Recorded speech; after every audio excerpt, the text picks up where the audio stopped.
Well, I think she's talking about, you know, what George Jones was well known as a talented country star, but when he left the stage, he was not living a perfect life. He battled with so many addictions and even weathered a lot of public breakups till he later found a steady ground with his wife Nancy. Despite all these, he had some parts of his world that people did not see, and after he passed on in 2013, all eyes were turned to his large estate in Franklin, Tennessee. People were particularly curious about what his garage held, and when they opened it up, it took everyone by surprise.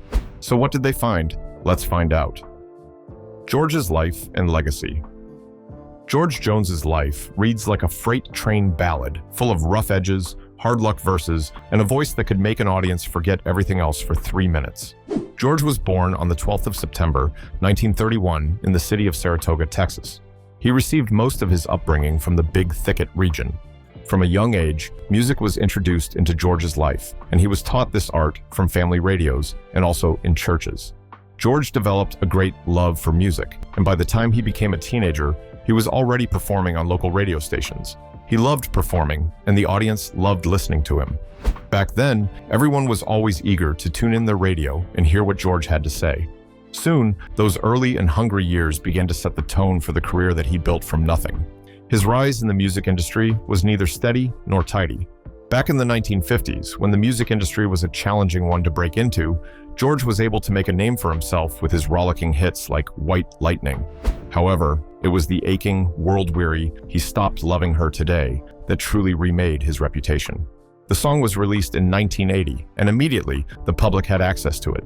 They listened to it nonstop, and most people began to say that the song did a miraculous job at reviving a career that was already written off by many. Everyone loved the melody it gave, and more especially, they loved the way the song made them feel. Due to the magic George put into the song, it went on to win numerous major industry awards. It even earned him a Grammy Hall of Fame induction, and it was routinely listed among the greatest country songs ever recorded. That particular record of his did more than just top charts. It changed how the industry and public saw him. It moved him from being seen as a troubled star to being seen as a nearly mythic figure. It was one of the most beautiful things he had experienced, and George could not believe that his hard work was finally beginning to pay off. George was known in the industry for having one of the most expressive and easily recognizable voices in country music. His voice had a beautiful melody that brought warmth to almost everyone who listened to it. As a result of the kind of songs he sang, people always felt at ease when they heard his name pop up, and it made them long more to hear his voice. Despite having one of the most beautiful voices in the industry, George's life backstage was nothing less than chaotic.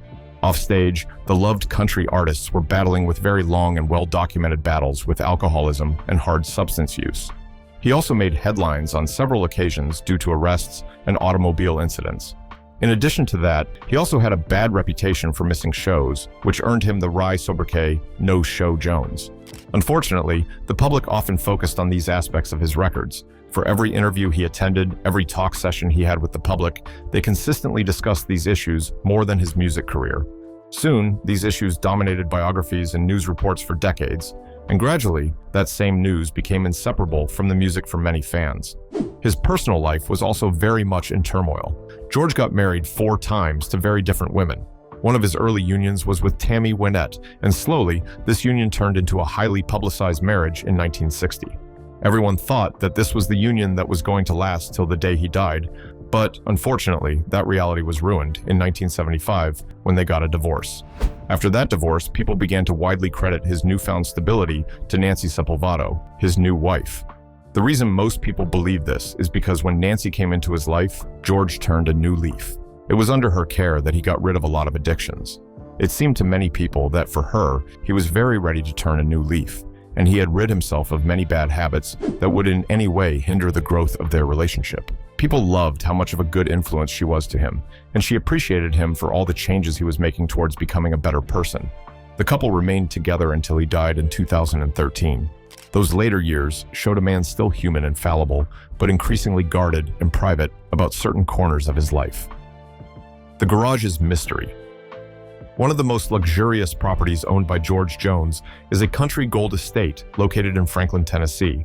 This estate is extremely vast and very private, just like the owner wanted. In most real estate write-up, the mansion is described as being a 9,651 square foot retreat on dozens of acres. But size is not the only amazing feature of this estate. The estate also features multiple outbuildings, including 2 barns, a guest house, a pond, and a garage large enough to accommodate 7 cars, as well as a separate garage for his tour bus. All of these details combined give the house its infamous setting, a secluded compound packed with numerous rooms and storage spaces that are so large they could shelter a lifetime of possessions. That huge physical space is one of the things that turned a very plain utility building into something that almost everyone whispers about. The reason for this is simple. Public figures are known to keep estates that large because they wish to use the space and incorporate new facilities. But that was not the absolute case with George. He just loved having the space, and this always made people to question what exactly he planned on doing with all that space that he had. George never shared that information with the public, and over time, it just led to them asking more questions. Therefore, immediately after George died in 2013, the public shifted their entire focus to the property. Everyone was so concerned about the fate of the property now that it was no longer in the hands of its owner. Everything about the house drew the public's attention, from listings to tours, and eventually to sales and auctions of parts of the land and buildings. The public was fascinated, and they all watched with rapt attention as the event unfolded. Just the idea that a single garage on that land might hold a lot of memorabilia, instruments, and even personal papers drove his fans mad, and they could not wait to get their hands on that property and all its content.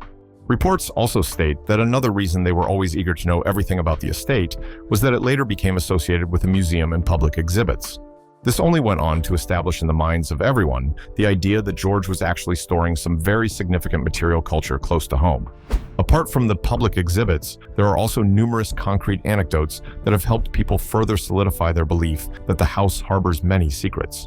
One of these is the exhibit about George's life, which mentions that many items left the house under very surprising circumstances. A very good example is the museum materials revealed when George sold some awards at that garage sale while he was still battling with addiction. This detail went a long way in indicating that many of his relics were frequently being moved in and out of the estate's storage spaces over time. The reality that most of the time, his trophies, stage clothes, and even his recordings were sometimes passed around privately rather than formally archived only increased the curiosity of the fans as to what was always going on in the house.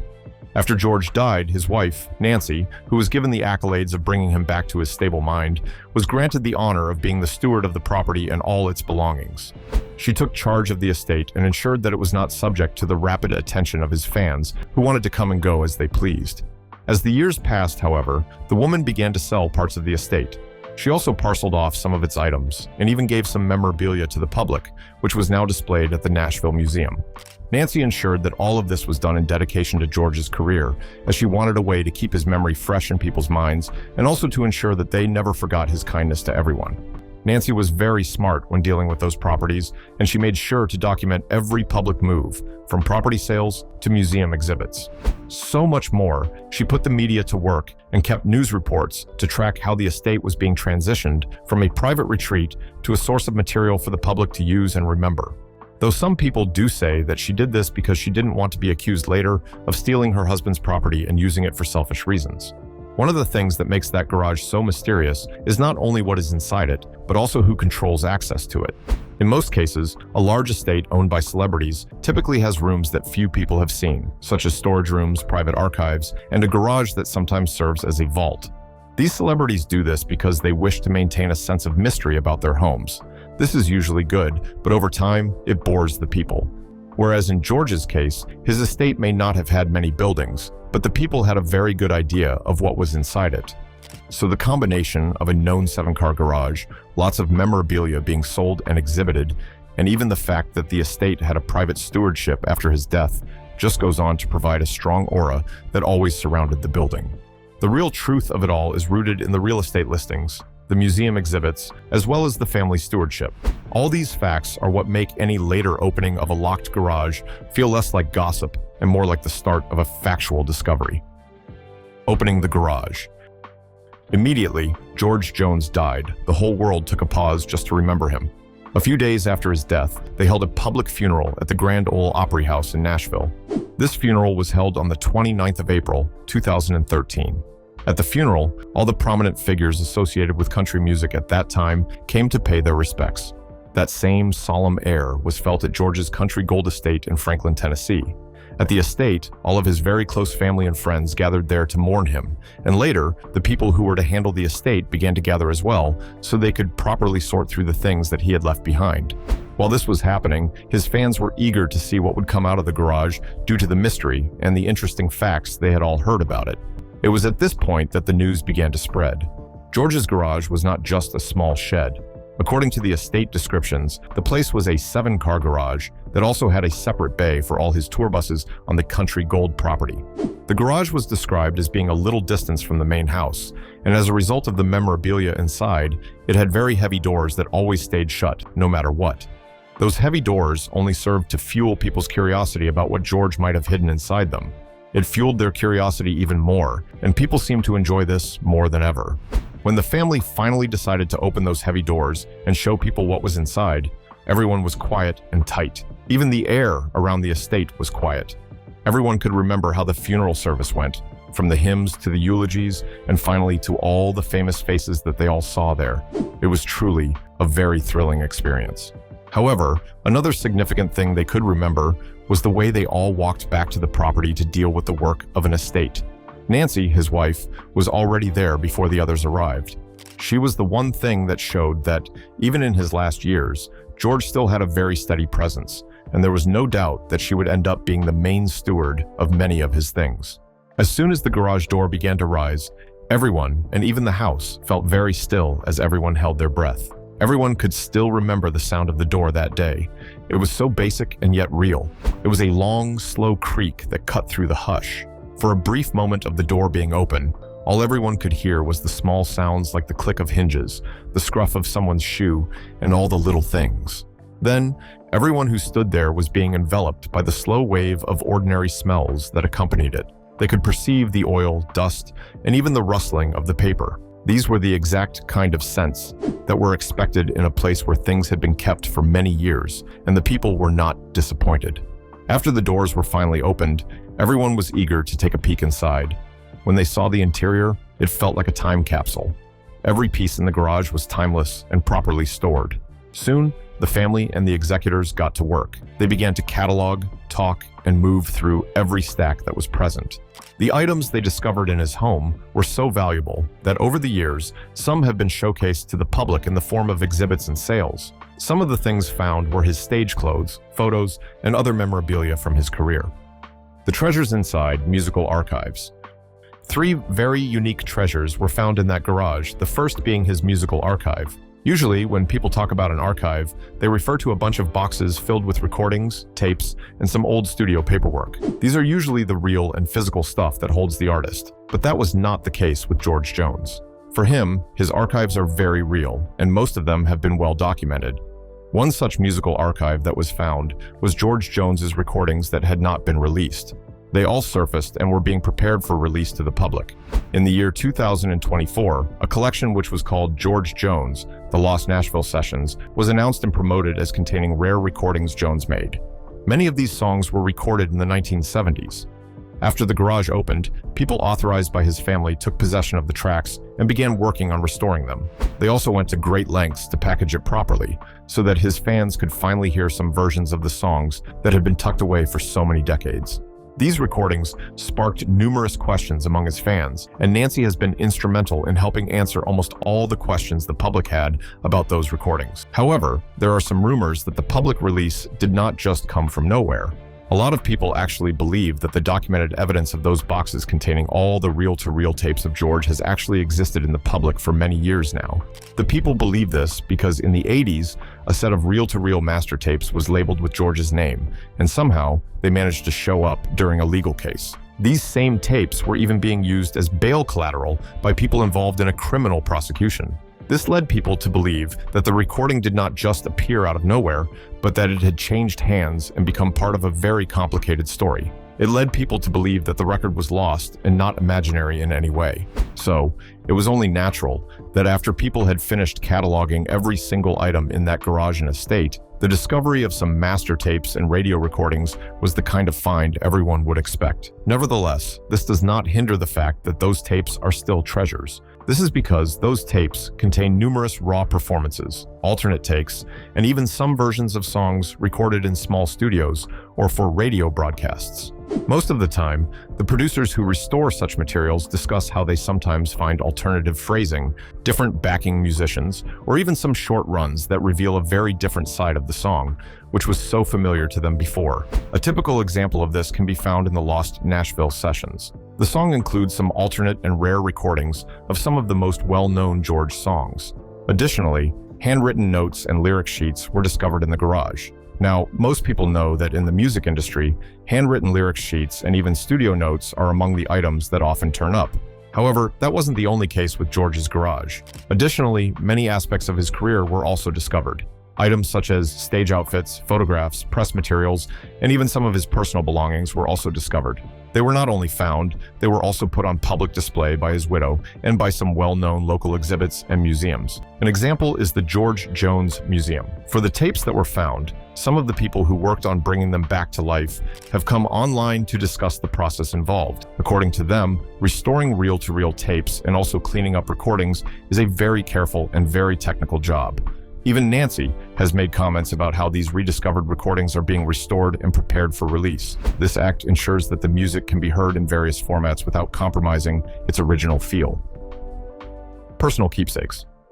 George did not just leave behind songs, he also left many objects that can tell his story. In that garage, some people found clothes he wore on stage, photos, and a lot of other personal items, all of which were used to give his fans a very close look at the man behind the music all these years. Many of his items have actually appeared in public displays. Many museums, as well as exhibits, have showcased numerous items associated with his career. Some of these items include his stage outfits, jackets, boots, photographs, and numerous other memorabilia that can be tied to his extensive career on the road and in studios. The Country Music Hall of Fame has recognized George Jones as one of the greats, and many musicians often display their pieces because they want people to see the real objects that mattered in their lives. Some of the items found in that garage include some old stage suits, rhinestone jackets, cowboy boots, and his hats. These are also the exact things that most collectors look for. In some write-ups and museum articles, it is noted that some of the musician's stage clothes, as well as the personal items of one of his wives, Tammy Wynette, have been displayed in different exhibitions, and this is done simply to celebrate their lives. These displays usually tell a story of the two together, and because these stories are very personal and well-grounded, it makes a lot of people believe that George left behind a lot of real and physical keepsakes. In addition to this, George goes on to show that he had very real and long-standing friends in country music, and all these are being shown from his keepsakes found in the garage. The story has it that George worked with and knew many stars, including Johnny Cash, Tammy Wynette, Merle Haggard, and many more. To ensure that he proved to these people how valuable they were to him, he made sure to leave behind an object that showed the time they spent together. It has been documented that George and Tammy actually recorded many things together. People also know that they were not only one of the best collaborations in their careers, but they also had a time when their personal lives were closely linked. As a result, people were not surprised when they saw that the estate contained items that reflected the time they spent together. If George could make keepsakes for other big names in country music, it was little wonder that he was able to get one for the woman he once shared almost everything with.